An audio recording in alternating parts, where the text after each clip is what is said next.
आज़ादी की तुम बात करते हो, अपराध नहीं तुम पाप करते हो।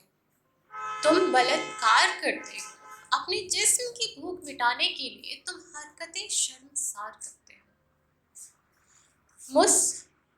इस बात पर भी मुस्कुराते हो कि तुम बच जाओगे। सत्ता के दम पे तुम कलयुग का आरंभ हुआ ये प्रचार करते हो। जाने कैसे खुद से नजरें मिला लेते हो, तुम्हारे घर भी बहन बेटियां हैं, ये जाने कैसे तुम भूल जाते हो। हर बार हर बार तुम एक नया चेहरा सामने लाते हो। हर बार तुम नया चेहरा सामने लाते हो। हर मिनट में तुम एक नया अपराधी जन्म दे जाते हो। हर मिनट में तुम एक नया अपराधी जन्म दे जाते हो और इसका जिम्मेदार तुम लड़कियों के कपड़े बताते हो। 2 महीने की लड़की से लेकर 2 महीने की बच्ची से लेकर तुम 80 साल के रूहों को तड़पाते हो। क्या रेड लाइट एरिया कम पड़ गया है जो तुम बलात्कार पे उतर आते हो? आज एक माँ इस आजाद देश में एक माँ अपनी बेटी जन्म देने से पहले सोचती है, एक बाप बलात्कार के कलंक से अपनी बेटी को आजादी देने से डरता है। हम हर साल आजादी मनाते हैं अपने देश में। हम हर साल आजादी मनाते हैं अपने देश में। तो ये आजादी मनाने से पहले हम लड़कियों को क्यों नहीं बताते हैं कि वो आजाद है? हम लड़कों को शिक्षित क्यों नहीं करते हैं इस बात से कि वो भी आजाद है? हम बेखौफ होकर ये आखिरी बार है क्यों नहीं उन्हें बताते हैं? कुछ लाइनें मैंने सरकार और समाज के लिए भी लिखी थी कि वोट ले तुम सत्ता के कुर्सी पर बैठ जाते हो। अपने पावर के दम पे तुम बेगुनाह के गुनहगारों को बचाते हो कि सत्ता के दम पे तुम वोट ले तुम सत्ता की कुर्सी पर बैठ जाते हो। पावर के दम पे बेगुनाह के गुनहगारों को तुम बचाते हो। ये वो लोग हैं जो दिखावट करने के लिए अपने हाथों में मोमबत्तियां पकड़ इंसाफ के नारे लगाते हैं। अपने हाथों में मोमबत्तियां पकड़ इंसाफ के नारे लगाते हैं और फिर अपने घर दूसरे ही दिन त्योहार मनाते हैं। अपने घर दूसरे ही दिन त्योहार मनाते हैं। ये उन लोगों को चिढ़ाते हैं जिनके घर की मुस्कुराहटें इन्होंने चुराई है। जिनके घर की मुस्कुराहटें इन्होंने चुराई है। और ये खोखला समाज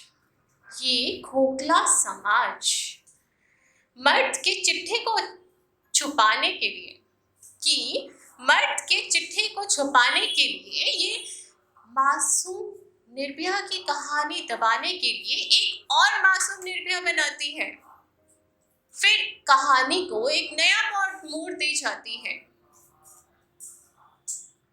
पावर, सत्ता के दम पे और ये खोखला समाज ये क्यों भूल जाती है कि जिस मर्द को ये छुपाती है कल इन्हीं के घर घूमकर वो आएगी, फिर एक मासूम को वो निर्भया बनाएगी, तो उसकी चीखों को ये कैसे दबाएगी? चिल्लाकर वो भी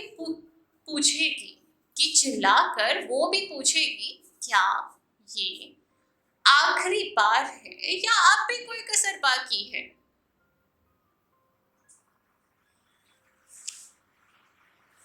ये भी सब आम हुआ। ये सारी चीजें भी अब आम हुई। रामायण और गीता के श्लोक भी एक रद्दी किताब हुई। ये भी सब बातें अब आम हुई। रामायण और गीता के श्लोक भी एक रद्दी किताब हुई। टीवी पर जो खबरें आती हैं वो भी एक बहुत बड़ा सवाल हुई। इंसाफ मिल भी पाएगा या नहीं? ये भी बहुत बड़ा सवाल बने। क्या ये आखिरी बार है? ये भी बहुत बड़ा सवाल बने।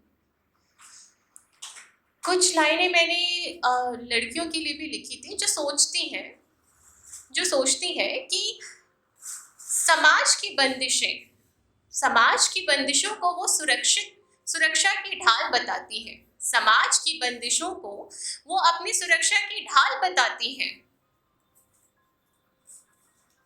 घर ही महफूज है, ये बकवास बताती है। वो ये क्यों भूल जाती है, क्या घर सुरक्षित है? साथ में मिलकर वो एक ऐसा कदम क्यों नहीं उठाती है जो आगे चल उनकी सुरक्षा की ढाल बन जाती है? ये आखिरी बार है, वो एक मासूम को क्यों नहीं बताती है?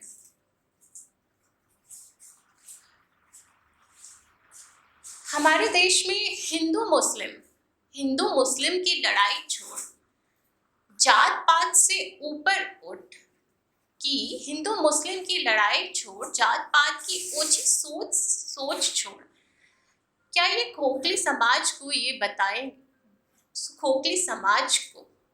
ये बताएगी, क्या ये ऐसा कदम उठाएगी कि इस आजाद देश में लड़कियां भी आजाद होकर सांस ले सकती है?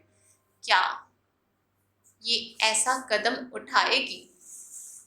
ये आखिरी बार है, क्या उन्हें बतलाएगी? क्या ये आखिरी बार है, क्या ये उन्हें